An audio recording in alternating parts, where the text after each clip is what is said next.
Hello mga ka-strong mami, good morning! Ipakita ko lang po sa inyo kung paano magkatay ng manok ng mag-isa. Ayan, itong paa niya po dapat nakatali at ipit natin dito sa dalawang paa natin. Ayan, yung dalawang pakpak hawakan naman natin at yung ulo dapat magkasama yan. Yan, tray.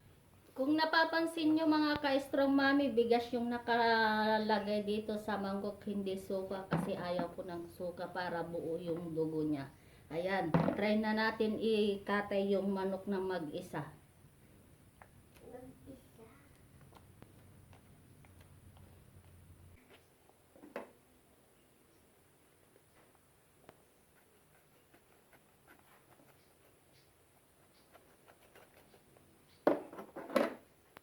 Ayan na mga ka-strong mami, lumalabas na yung dugo ng ating manok. Diba, ang bilis ng magkatay ng mag-isa.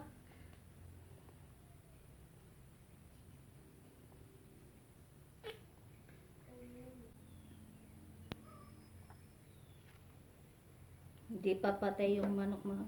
Kaya kailangan na pa natin siyang iwanan ng leeg.